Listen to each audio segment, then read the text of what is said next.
ये अचानक से ये डेवलपमेंट हुई है। बहुत बड़ी तादाद में कारकुन पहुंचे थे। अडियाला जेल के बाहर नारेबाजी हो रही थी और कारकुन तो हिम्मत हारते नहीं है। वो हर मरतबा जब मुलाकात का दिन होता है वो पहुंच जाते हैं अडियाला जेल के बाहर और सख्तियों के बावजूद, गिरफ्तारियों के बावजूद वो वहां जाते हैं। अब इमरान खान साहब की बहनों को वहां पे आज एक अजीब चीज ये देखी गई कि गाड़ी समेत उन्हें अंदर जाने की इजाजत दे दी गई और वहां जो लोग मौजूद थे वो कह रहे थे जी, पुलिस वाले ने बकायदा हाथ से ऐसे इशारा करके सलूट की तरह का उन्हें अंदर जाने के लिए बुलाया। दिल से तो सारे इज्जत ही करते हैं ना, इमरान खान की फैमिली है और ये सारे कुर्बानियां भी दे रहे हैं। अभी इमरान खान की एक बहन के 2 बेटे गिरफ्तार कर लिए गए। एक बहन का एक बेटा जो है वो लंबे अरसे से अभी तक कैद में 2 साल हो गए। उसे मिलिट्री कोर्ट ने सजा दी हुई है 10 साल की। फिर जो इमरान खान ने बर्दाश्त किया, उनकी पार्टी ने बर्दाश्त किया, तो लोग इज्जत तो करते हैं चाहे सरकारी मुलाजिम हो या कोई भी। तो गाड़ी समेत इमरान खान साहब की फैमिली को अंदर जाने दिया गया मुलाकात करने के लिए। कुछ किताबें भी इमरान खान साहब को पहुंच गई हैं। ये किताबें आप देख सकते हैं अपनी स्क्रीन पे। ये द ब्लैक जैकोबिन्स और रीओपनिंग मुस्लिम माइंड्स और लॉस्ट इस्लामिक हिस्ट्री, एक किताब ये है। डिफरेंट जो राइटर्स हैं उन्होंने ये किताबें लिखी हुई हैं। फलस्तीन के ऊपर एक किताब है, सलाउद्दीन अयूबी पे एक किताब है और एक जो है वो खिलाफत के ऊपर एक किताब है, the history of an idea. तो ये डिफरेंट 6 किताबें अभी इमरान खान साहब को पहुंचाई गई हैं। अब जितनी किताबें इमरान खान साहब ने पढ़ ली है ना, शहबाज शरीफ की शायद सारी काबीना ने नहीं पढ़ी होंगी, बल्कि इस वक्त जो सारे के सारे कोर कमांडर हैं उनको इकट्ठा कर लें, उन्होंने मिलकर इतनी किताबें नहीं पढ़ी होंगी जितनी इमरान खान साहब ने किताबें पढ़ ली हैं। वो एक पढ़े लिखे आदमी है, उनके पास बहुत ज्यादा नॉलेज है चीजों का और एक लीडर जो है वो उसका विजन ज्यादा होता है आम लोगों से। तो इमरान खान जो है वो डिफरेंट आदमी है और उन्होंने अपना वो टाइम जो जेल के अंदर लोग जाया कर देते हैं माफीनामे लिखने में, इमरान खान साहब ने वो टाइम किताबें पढ़ने में लगाया और उन्होंने दीनी तालीम और दीगर चीजें हासिल करने में लगाया। तो ये वक्त भी इमरान खान ने जाया नहीं किया। बहरहाल कुछ लोग तावीलें दे रहे हैं कि जनाब ये कोई हवा बदल रही है, कोई मौसम बदल रहा है, तो ऐसा मुझे नहीं लगता। उसकी वजह यह है कि कल ही पाकिस्तान तहरीक इंसाफ के लोगों को सजाएं हुई हैं, अभी 1-2 दिन में और सजाएं हो जाएंगी। इमरान खान के बेटों को वीजे अभी तक नहीं मिल रहे। अलीमा खान के बेटे जो हैं वो गिरफ्तार हो गए हैं हाल ही में। लगातार सजाएं हो रही हैं, नाअहलियां हो रही हैं, छापे मारे जा रहे हैं। हालांकि असद कैसर और तर्जुमान जो है इमरान खान साहब के नियाजुल्लाह नियाजी, इन जैसे जो लोग हैं उनके घरों पे भी छापे मारे जा रहे हैं।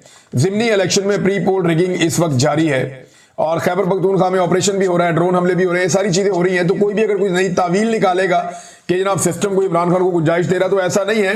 लगता है कि एस्टेब्लिशमेंट हुकूमत से अपना कोई बहुत जरूरी काम निकलवाना चाहती है या कोई बैरूनी और अंदरूनी दबाव आया हुआ है। अगर तो एस्टेब्लिशमेंट हुकूमत से कोई काम निकलवाना चाहती है तो वो आगे चल के बताता हूं कि काम इन्हें क्या पड़ा हुआ है हुकूमत से, वो आपको मैं बताता हूं। लेकिन पहले जरा सुन लें कि इमरान खान साहब ने क्या कहा जेल के अंदर से। सलमान अकरम राजा साहब जो मिले तो उन्होंने कहा जी इमरान खान साहब से आज 3 माह के बाद एक मुलाकात हुई है। उन्होंने कहा माशाल्लाह वो हशाश बशाश है, उनका एक फौलादी आजम है इमरान खान साहब का। ताहम बुशरा बीबी को पहुंचाई गई तकलीफ के हवाले से इमरान खान साहब इंतहाई इस्तराब में थे, मुस्तरब थे, परेशान थे। बुशरा बीबी ने बताया कि उनकी कोठरी में बारिश का पानी रसने की वजह से उन्हें करंट लगा है और यानी हबस जो है वो बहुत शदीद है। और साथ ही उन्होंने ये बताया सलमान अकरम राजा साहब ने कि मैंने अपना इस्तीफा इमरान खान साहब को पेश किया तो इमरान खान साहब ने मेरा इस्तीफा मंजूर नहीं किया। साथ ही एक चीज और है कि महमूद खान अचकजई साहब ही अपोजिशन लीडर होंगे, इमरान खान साहब ने यह भी तय कर लिया। अब जिमनी इलेक्शन के हवाले से इमरान खान साहब की फैमिली ने कुछ चीजें बताई। अब इमरान खान की फैमिली ने जो कुछ बताया भी तफसीलात सारी की सारी इमरान खान साहब के ट्विटर से एक तफसीली पोस्ट आएगी, उसमें आपको मिल जाएगी। वो मैं नेक्स्ट व्लॉग में आपको बताऊंगा कि इमरान खान ने क्या क्या कहा। लेकिन जो उनकी फैमिली ने बातें बताई वो टुकड़ों में मौजूद है। मैं आपको बता देता हूं कि उनकी फैमिली ने क्या कहा। अलीमा खानम साहिबा ने बताया, एक तो देखें उनके चेहरे पे खुशी थी, वो लंबे अरसे के बाद अपने भाई को मिली हैं। हालांकि उनके 2 बेटे इस वक्त रिमांड के ऊपर पुलिस को दिए गए हैं अदालत की जानिब से, और जिस तरह उन्हें गैर कानूनी तरीके से अगवा किया गया, गिरफ्तार किया गया, वो भी सबके सामने है। अब अलीमा खानम साहिबा को अपने भाई से मुलाकात हुई तो उनके चेहरे पे एक रौनक थी और एक परेशानी भी साथ है। बेटे भी अगवा हो गए, गिरफ्तार हो गए, तो यहां तो इंसाफ मिलता नहीं पाकिस्तान में। अच्छा, उन्होंने जो गुफ्तगू की वो ये कहती है जिमनी इलेक्शन के हवाले से इमरान खान साहब ने अपनी राय दी है कि हमें इस इलेक्शन को लेजिटिमाइज नहीं करना चाहिए, यानी इस इलेक्शन को कानूनी हैसियत नहीं देनी चाहिए, इखलाकी और कानूनी हैसियत नहीं देनी चाहिए। अब इमरान खान ने हुक्म दिया है कि आज शाम को सियासी कमेटी बैठ के मेरी राय को सामने रखें और फिर किसी नतीजे पे पहुंचे, और अगर वो किसी नतीजे पे पहुंचे और कोई उनके पास तजावीज हैं तो वो लेकर कल मेरे पास आए, फिर हम फैसला करेंगे कि इलेक्शन लड़ना है या नहीं लड़ना। ये अलीमा खानम साहिबा ने कहा। इलेक्शन जिमनी लड़ने के हवाले से। वो ये कहते हैं कि इमरान खान साहब की दूसरी बहन भी बता रही थी कि भी एक इलेक्शन पहले हो गया, पाकिस्तान तहरीक इंसाफ कामयाब हो गई, अब जिस तरह नाअहल किया जा रहा है, हम तो इस पूरे सिस्टम को अप्रूवल दे देंगे अपनी, हम इस पूरे सिस्टम के सामने सर झुका लेंगे अगर हम ये मान लेंगे ठीक है इलेक्शन दोबारा करवा रहे हैं, हम दोबारा बंदा खड़ा कर देंगे। तो ये तो इस हुकूमत को इनकी बात को जवाब देने के मुतरादिफ है, लिहाजा ये इलेक्शन नहीं लड़ना चाहिए। इमरान खान साहब की ये राय है। पार्टी के लोग कहते हैं जी कोई भी पॉलिटिकल एक्टिविटी आए उसके अंदर हिस्सा इसलिए लेना चाहिए कि जो अवाम है वो पाकिस्तान तहरीक इंसाफ के साथ जुड़ी रहती है और वो अपने मौक़िफ़ के साथ उन्हें बार बार मौका मिलता है बाहर निकल के अपनी एक्टिविटी करने का, तो ये एक पॉलिटिकल एक्टिविटी के तौर पे इसे ले ले। लेकिन मैं ये जानता हूं और इमरान खान भी शायद जानते हैं कि ये सारी सीटें PMLN जीत जाएगी। वजह यह है कि मिलिट्री एस्टेब्लिशमेंट और इलेक्शन कमीशन उन्हें सपोर्ट करेगा, वोटों की गिनती जो है उन्होंने ही करनी है। अगर एक के मुकाबले में 100 वोट भी बढ़ेंगे ना पाकिस्तान तहरीक इंसाफ को, फिर भी पाकिस्तान तहरीक इंसाफ हार जाएगी। ये पढ़ी लिखी बात है। और कल ये बात ख्वाजा आसिफ ने भी की है कि भी सियासत करनी है तो माफी मांगो, नहीं तो सियासत कोई नहीं है। इससे पहले यही बात जो अंसार अब्बासी साहब ने की है, यही बात जो है वो फवाद चौधरी साहब भी कहते हैं रास्ता निकालो, यही बात जो है वो शेर अफजल मरवत साहब भी कहते हैं, यही बात जो है सुहेल बड़ाइश साहब भी कहते हैं। तो ये सारे लोग यही बात करते हैं। अच्छा, उन्होंने कहा जी कि सजेशन है तो मेरे पास वापस आए, फिर मैं फैसला करूंगा। इमरान खान साहब ने यह कहा जिमनी इलेक्शन के हवाले से। इमरान खान की बहनों ने कहा जी हम खुद हैरान थे कि उन्होंने हमें मुलाकात के लिए बुला लिया, जिन्होंने कई महीनों से हमारा साथ दिया उन सबका हम बहुत शुक्रिया अदा करते हैं, लेकिन हमें खुद हैरत हुई कि हमें मुलाकात पे कैसे बुलाया गया है। इसके बाद उन्होंने कहा जी इमरान खान ने मेरे बेटों के बारे में पूछा, यानी इमरान खान को या तो आज सुबह बताया गया होगा या उन्हें इस बात का आइडिया था कि हलीमा खानम के बेटे पकड़े गए हैं तो उन्हें भी जेल में डाल दिया गया है। अगर अदलिया लोगों को इंसाफ देती तो ये जुल्म कभी ना होता। सारी जो जिम्मेदारी है वो अदलिया के साथ है, इमरान खान साहब का ये कहना था। और साथ ही इमरान खान साहब ने एक बहुत बड़ा हुक्म जारी किया, यानी इसको मैं कहूं कि सबसे बड़ी खबर है तो ये गलत नहीं होगा। इमरान खान साहब ने कहा कि पाकिस्तान तहरीक इंसाफ कौमी असम्बली की तमाम कमेटियों से फौरी तौर पर मुस्ताफी होकर कमेटियों से बाहर निकल जाए। ये एक बड़ा फैसला है, पाकिस्तान तहरीक इंसाफ के लिए एक सख्त फैसला है। और इमरान खान साहब ने जेल से बैठकर इस बात का अंदाजा लगाया कि कमेटियों में रहने का कोई फायदा नहीं। तहरीक इंसाफ के तमाम लोग देखिए कमेटियों में जाकर इनको बहुत सारे फायदे होते हैं। ये जो पार्लिमानी सिस्टम को समझते हैं ना लोग, उन्हें पता है इन कमेटियों में बड़े अहम फैसले होते हैं और उन फैसलों में लंबे चौड़े खांचे भी चलते हैं। तो इन कमेटियों से निकलने का मतलब यह है कि निजाम के अंदर जो सहूलतकारी या निजाम के अंदर जो मफाद इमरान खान साहब के साथियों को अगर कहीं दिख रहा है तो वो उस मफाद से अपने आप को अलग कर लें। फिर इमरान खान साहब ने ऑपरेशन की भी मुखालफत की है और यानी ऑपरेशन के बारे में इमरान खान साहब ने कहा वजीरिस्तान में जो ऑपरेशन हो रहा है ये ज्यादती है, ये नहीं होना चाहिए और इससे दहशतगर्दी बढ़ती है, मासूम लोगों का कत्ल हो रहा है। और साथ ही इमरान खान साहब ने कहा कि जैसे अफगानों को पाकिस्तान से निकाला गया है मैं इस पर बहुत शर्मिंदा हूं जिस तरीके से उन्हें निकाला गया। फिर इमरान खान साहब ने कहा कि जो कुछ मोहसिन नकवी क्रिकेट के साथ कर रहा है वही आसिम मुनीर पाकिस्तान के साथ कर रहा है, ये भी हलीमा खान साहब ने बताया। अब देखिए क्रिकेट तो पूरी तरह तबाह हो गई, पाकिस्तान आखिरी नंबर पे चला गया, पाकिस्तान की मईशत भी पूरी तरह तबाह हो गई, पाकिस्तान में अमन व अमान भी तबाह हो गया, पाकिस्तान में जो है वो इकदार जो सियासी थी वो भी तबाह हो गई, पाकिस्तान में जमहूरियत और इंसानी हकूक भी तबाह हो गए, बेशुमार चीजें। तो इतना डिटेल में तो नहीं, लेकिन इमरान खान साहब ने कहा कि सादा उन्होंने ये किया कि जो कुछ मोहसिन नकवी पाकिस्तान की क्रिकेट के साथ कर रहा है वही आसिम मुनीर पाकिस्तान के साथ कर रहा है। ये भी हलीमा खान साहब ने पैगाम दिया। और जजेस के हवाले से इमरान खान साहब ने कहा कि अगर जजेस का जमीर होता तो पाकिस्तान में जुल्म ना होता, अगर इन्हें पता होता कि अल्लाह को जवाब देना है तो ये फस्तायत ना होती। इमरान खान साहब की सेहत के बारे में उनकी बहनों ने कहा जी उनकी सेहत ठीक है, बस एक आंख में उनके कोई मसला नजर आ रहा था कि वो सुर्ख हो रही थी, तो चेकअप के लिए अदालत में हम दरखास्त दायर करेंगे कि इमरान खान साहब का चेकअप किया जाए। ये है नादरीन बात। और इसमें एक और खबर भी है साथ में। शाहिद खटक साहब मौजूद थे तो उन्होंने सहाफियों ने उनसे पूछा शाहिद खटक साहब से, वैसे उनकी भी मुलाकात होनी चाहिए इमरान खान साहब से, बड़े लंबे अरसे से वो कोशिश कर रहे हैं कि उनकी इमरान खान साहब से मुलाकात हो, करवाई नहीं जा रही। शाहिद खटक साहब ने बताया क्योंकि उन्होंने स्टेटमेंट दिया हुआ था शेर अफजल मरवत के खिलाफ, तो सहाफियों ने उनसे फिर सवाल कर दिया। उन्होंने कहा जी मुझे तो उसने ऑडियो मैसेज किया है शेर अफजल मरवत ने, वार्निंग वाला कि मैं आपसे लड़ना नहीं चाहता। तो उसने कहा जी मैं भी शेर अफजल से लड़ना नहीं चाहता, मगर इमरान खान और उसकी फैमिली के खिलाफ बोलने वालों को मुंह तोड़ जवाब जरूर मिलेगा। अगर वो इमरान खान का पैगाम लाए तो ये इनसे बर्दाश्त क्यों नहीं होता। वो अंदर जाती हैं सिर्फ इमरान खान का पैगाम लाती हैं, उनका सियासत से कोई ताल्लुक नहीं है, तो ये बर्दाश्त क्यों नहीं कर सकते इस बात को। तो जो भी इमरान खान की फैमिली के ऊपर हमला करेगा उसे मुंह तोड़ जवाब मिलेगा, ये शाहिद खटक ने कहा।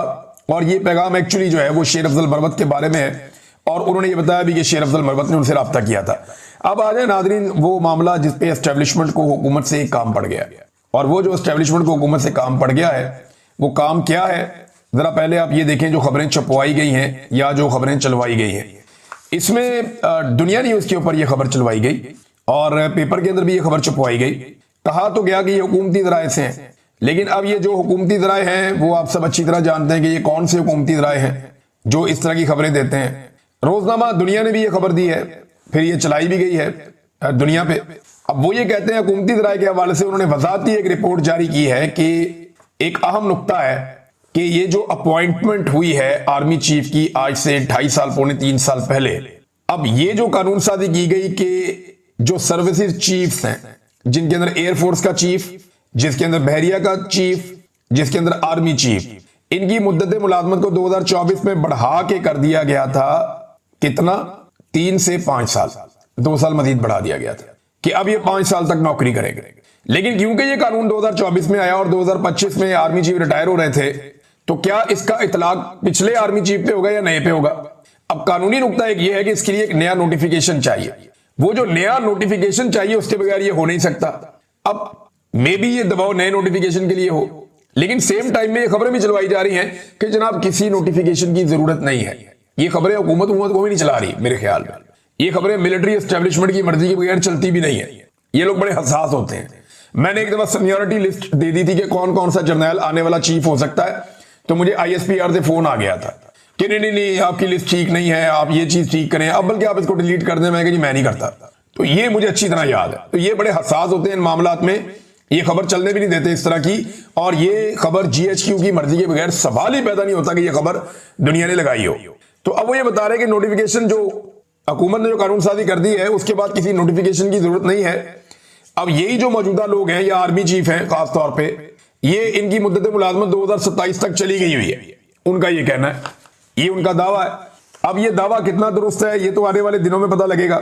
सारे अपने अपने दावे कर रहे हैं। बहरहाल ये खबर तो चलवा दी गई पाकिस्तान के मीडिया पे और आने वाले दिनों में शायद ये और ज्यादा भी चलेगी।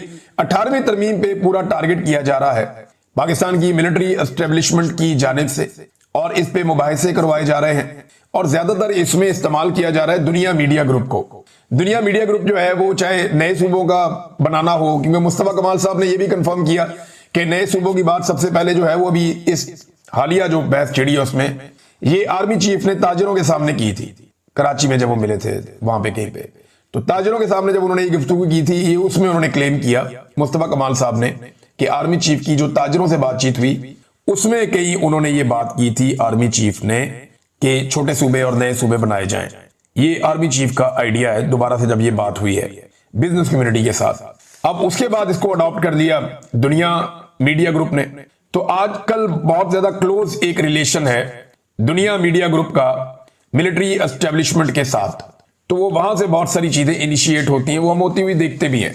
बहरहाल अब ये आने वाले दिनों में और ज्यादा मामला फैलेगा। देखिए सीधी सीधी वजह है, सबको अपनी नौकरी लंबी करनी है बस। शहबाज शरीफ को किसी तरह अपनी नौकरी की मुद्दत बढ़ा के किसी तरह 5 साल पूरे करने इस जाली मैंडेट के साथ। आर्मी चीफ को 3 नहीं 5 साल चाहिए, हो सकता है उसके बाद उन्होंने 5 साल और भी ख्वाब देखा हो। हर आर्मी चीफ को अपनी मुद्दत मुलाजमत में तोसी चाहिए होती है।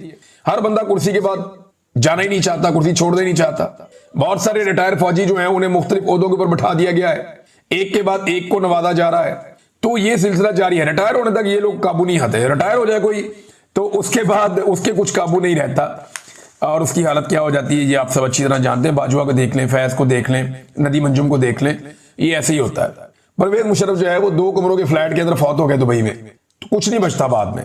नाज़रीन, शाहिद खाकान अब्बासी साहब ने एक इंकशाफ किया। ख्वाजा आसिफ साहब बोले तो फिर शाहिद खाकान अब्बासी साहब भी बोले। अब्बासी साहब ने बड़ी इंटरेस्टिंग बात बताई है और ये बड़ी मजेदार इंफॉर्मेशन है, मैं आपके साथ शेयर करता हूं। अब्बासी साहब ये कहते हैं कि नवंबर 2018 में हम 3 लोग, मैं यानी शाहिद खाकान अब्बासी, मिफ्ता इस्माइल और ख्वाजा आसिफ, जनरल बाजुआ से मिलने के लिए गए थे। उस वक्त के DGC जनरल फैज ने हमें वहां पे रिसीव किया था, पिक किया था। मैंने ख्वाजा आसिफ को कहा कि फैज आए तो बताना कि कौन सा वाला है, क्योंकि मैं उन्हें नहीं जानता था, जबकि ख्वाजा आसिफ उन्हें जानते थे। ये मुलाकात 3-4 घंटे जारी रही और ये मुलाकात सिर्फ इकोनॉमी के हवाले से थी। अब मामला यह है कि इमरान खान साहब की हुकूमत बनती है, जुलाई अगस्त में वो आ जाते हैं और आप देखें कि अगस्त में इमरान खान साहब हुकूमत संभाल रहे हैं, अगस्त सितंबर में जाके वो हुकूमत में सेट हो रहे हैं और नवंबर के अंदर उस वक्त का आर्मी चीफ और डीजीसी मुलाकात किससे कर रहा है? जो हुकूमत से निकले हैं पिछले लोग। भाई मईशत में जनरल बाजवा का काम क्या था? अभी जनरल बाजवा अगर इतना बड़ा मईशतदान था तो लाके उसको अब बैठाओ ना, रिटायरमेंट के बाद वजारत खजाना उसको दे दो। एक भी जर्नैल अगर काबिल होता तो औरंगजेब की जगह किसी जर्नैल को लाके बैठा देते, रिटायर्ड जर्नैल को, जनरल बाजवा को बैठा देते, जनरल नदीम अंजुम। ये जब तक सीट के ऊपर होते हैं तब तक चौधरी बन के ये सारी चीजें संभाल रहे होते हैं। इनकी बिल्कुल इनको समझ नहीं है इकोनॉमी की।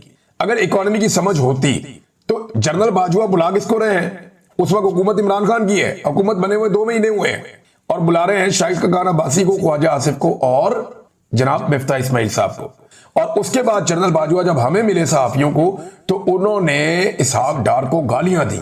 उन्होंने कहा कि पाकिस्तान की मईशत को तबाह और बर्बाद करने वाला आदमी इसहाक डार ने, जिसने मईशत में इतने बड़े बड़े गड्ढे खोदे हैं कि जो अब फिल नहीं हो सकते, बेड़ा गर्क कर दिया पाकिस्तान की मईशत का इसहाक डार ने। ये जनरल बाजवा ने कहा था।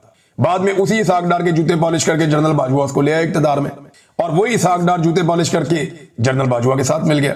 अब ये मुलाकात के बारे में ख्वाजा आसिफ आपको नहीं बताते कि जब इमरान खान की हुकूमत शुरू ही हुई थी तो हम जाके फौज के दरवाजे पे पहुंच गए थे और जाके हमने उनके साथ साजबात या बातचीत शुरू कर दी थी। और फिर 2019 में हमने जनरल बाजवा को एक्सटेंशन दिलवाई और नवाज शरीफ साहब को डील दिलवा के पाकिस्तान से बाहर निकलवाया। ये बातें नहीं बताते क्योंकि ये बातें बताने में इनको जरा थोड़ी शर्मिंदगी महसूस होती है। बार शाइस्ता खान अब्बासी साहब उन्होंने पोल खोले और भी खुलेंगे, बड़ी चीजें सामने आएंगी। नादरीन, जापान का जो दौरा किया है मरियम नवाज ने, उसको कामयाब दौरा करार देने के लिए करारदाद पेश कर रहे हैं पंजाब असेंबली में। आप अंदाजा करें, करारदाद पेश कर दी पंजाब असेंबली में कि दौरा कामयाब है। कोई काबिल जिक्र शख्सियत इनको दौरे में नहीं मिली। वहां पे किसी जापानी ने या ओवरसीज ने इन्हें मुंह नहीं लगाया। ये वहां पे अपने फैमिली फ्रेंड्स को लेकर, अपने फैमिली के लोगों को और फ्रेंड्स को लेकर, फैमिली फ्रेंड्स को लेकर ये एक सैर सपाटे के ट्रिप पे गए हुए थे। कुछ डेकोरेशन का सामान इन्होंने देखा और पसंद किया, वो पाकिस्तान पहुंचेगा। अब इसे जनाब वो कह रहे हैं जी ये कामयाब दौरा है जनाब, और ये कह रहे हैं कि दौरे के खिलाफ बात करना मुल्क दुश्मनी करार दे दिया उनकी एक वजीर ने। भाई वोट चोरी करना मुल्क दुश्मनी है, जाली हुकूमत बनाना मुल्क दुश्मनी है, मैंडेट चोरी करना मुल्क दुश्मनी है। ये दौरा जो कामयाबी का कोई एक पैरामीटर आप बता देंगे ये वाला पैरामीटर है जिसकी वजह से दौरा कामयाब हुआ। कल को आप जापान से कुछ चीजें खरीद के लाके खड़ी कर देंगे जी दौरा कामयाब हो गया। आपने जापान से कुछ सीखा कि वो कैसे सादगी में रहते हैं, कुछ सीखा कि वो कैसे आइजी में रहते हैं, कुछ सीखा कि वो आवाम को कितनी अहमियत देते हैं। जो चीजें सीखने वाली थी वो आपने वहां नहीं सीखी और दौरा कामयाब हो गया जनाब। ये एक तफरीह और इंजॉयमेंट वाला दौरा था। अब ये पाकिस्तानियों के बजट से हुआ है तो पाकिस्तानियों के खाते में डाल दिया है, अखबारों में भी करोड़ों के इश्तिहार छाप दिए जनाब, बहुत कामयाबी हो गई है, मौजा ही मौजा। जबरी गुमशुदगियों के हवाले से नादरीन एक स्टेटमेंट आया, मुझे तकलीफ हुई ये स्टेटमेंट जो है वो कमरुज़्ज़मान कायरा की जानिब से नहीं आना चाहिए था। देखें जो एक्चुअली उन्होंने जबरी गुमशुदगी की बात है सच नहीं की, लेकिन अतर मनल्लाह साहब ने जो तकरीर की थी ना चंद दिन पहले एक प्लेटफॉर्म पे, ह्यूमन राइट्स का मामला था, तो उन्होंने बात की थी कि रियासत का फर्ज है कि अपने बच्चों की हिफाजत करे। जब रियासत खुद जबरी गुमशुदगियों में मुलव्वस होगी तो अदालतें कुछ नहीं कर सकती। ये रियासत की ड्यूटी है कि वो लोगों को अकाउंटेबिलिटी करे। अदालतों के लिए मुश्किल हो जाता है जब सरकार ताउन ना करे। ये जस्टिस अतर मनल्लाह साहब ने कहा था। इस पे जनाब जबरी गुमशुदगियों पे जस्टिस अतर मनल्लाह बात कर रहे हैं और कमरुज़्ज़मान कायरा जैसे सियासी वर्कर वो ये स्टेटमेंट दे रहे हैं कि जस्टिस अतर मनल्लाह आईनी और कानूनी बातें करें, अगर सियासत करनी है तो फिर सियासत के मैदान में आकर करें। उसको उठा के काजी फायद ईसा को ये लोग ले गए थे कौमी असम्बली में, वो सियासत नहीं थी। काजी फायद ईसा हर दूसरे दिन कहीं ना कहीं तकरीर में तकरीर करते थे, वो सियासत नहीं थी। इनके मफाद में कोई जज बात करे, गैर आईनी गैर कानूनी बात करे तो ये सर पे उठा लेते हैं। जो जज जबरी गुमशुदगी के खिलाफ बात करें कहते हैं ये सियासत कर रहा है। भाई जबरी गुमशुदगी एक अदालती और आईनी मामला है, इंसानी हुकूक का मामला है। अगर अदालतें नहीं देखेगी तो कौन देखेगा? कमरुज़्ज़मान कायरा साहब, आपको या आपकी फैमिली में किसी को जबरी तौर पे लापता कर दिया जाए ना तो फिर आपको ये बातें याद आएंगी अतर मनल्लाह साहब की। देखें ये बात कायरा साहब आपको समझनी पड़ेगी। जबरी तौर पे लापता या हम होंगे या आप होंगे या आम पाकिस्तानी होंगे। जो लोग करते हैं वो जबरी तौर पे लापता नहीं होंगे। लिहाजा ये अदालतें जब भी बचाएंगी या हमें बचाएंगी या आपको बचाएंगी या आम पाकिस्तानियों को बचाएंगी। जब भी कोई जज इंसानी हुकूक की बात करेगा उसका फायदा या हमें होगा या आपको होगा या आम पाकिस्तानियों को होगा। नुकसान हमेशा मिलिट्री एस्टेब्लिशमेंट का होगा। और आज आप मिलिट्री एस्टेब्लिशमेंट की ढाल बने हुए हैं, कल को जब ये हथियार आप पे चलेगा ना तो फिर आप बुलबुला उठेंगे और हम ये स्टेटमेंट निकाल के उस वक्त आपको दिखाएंगे तो कितनी शर्मिंदगी होगी। तो ये अफसोसनाक चीज है, ये नहीं करनी चाहिए।